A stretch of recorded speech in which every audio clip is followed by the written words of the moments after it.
Suburbs, the great middle ground between urban and rural areas.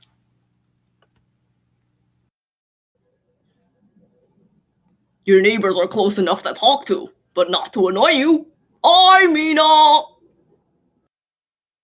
It seems some might enjoy the suburbs a bit too much, such as here in Bethpage.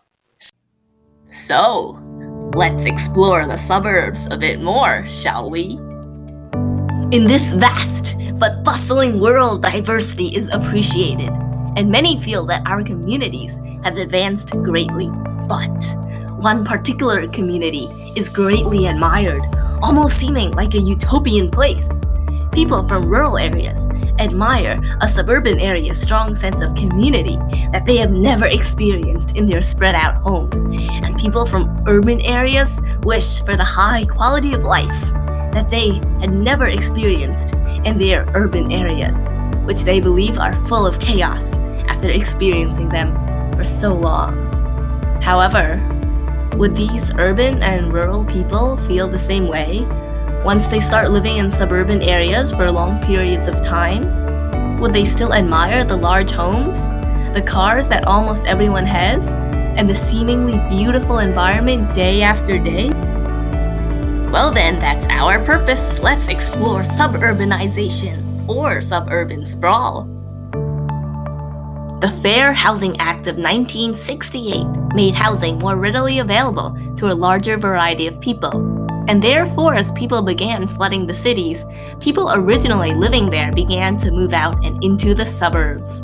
As the wealthy moved out, all that remained in the urban areas were those of the lower class and increased crime rates. So then, what has the development of suburbs done to our environment?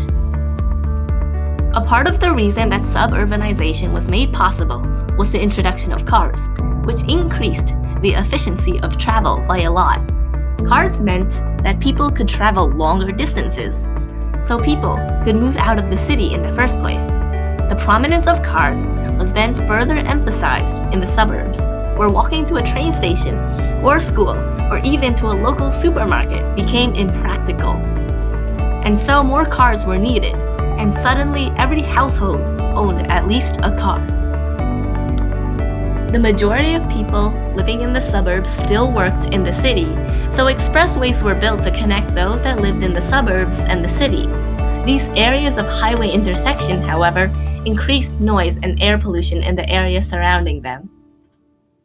Highways split up habitats, and they separated wildlife populations as well. The sound of cars distressed animals nearby, and the litter in highways disrupted the ecosystem that the animals lived in as well. Moreover, suburban areas are inefficient in spacing. The houses in suburban areas are oftentimes unnecessarily large. As the house is cooled in the summer, heated in the winter, and lit all day long, unnecessary energy is spent. Just think of how much less energy a small apartment or a housing complex would use. Hey, guess what? The cars that people use to drive to work are powered by fossil fuels, which are a non-renewable resource.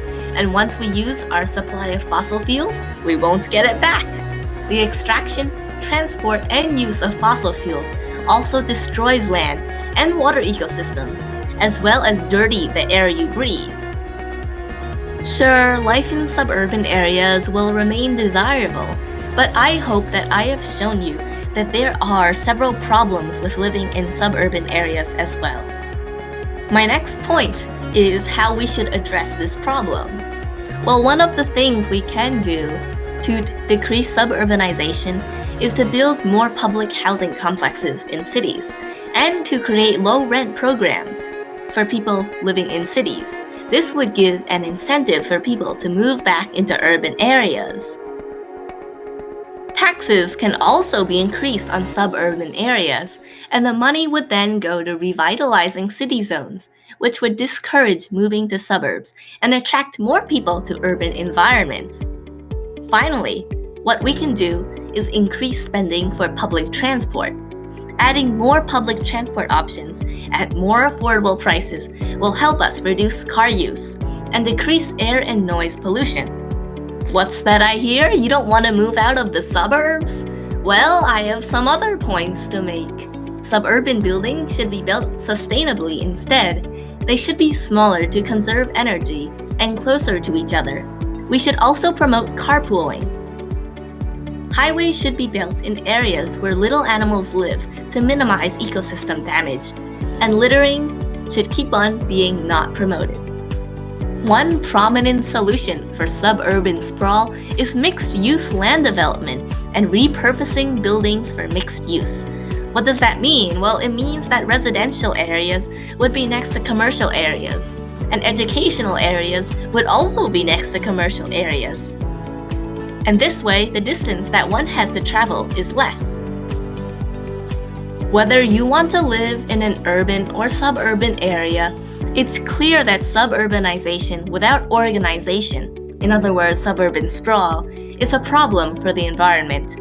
We don't need to do away with suburban areas. What we need to do is improve them.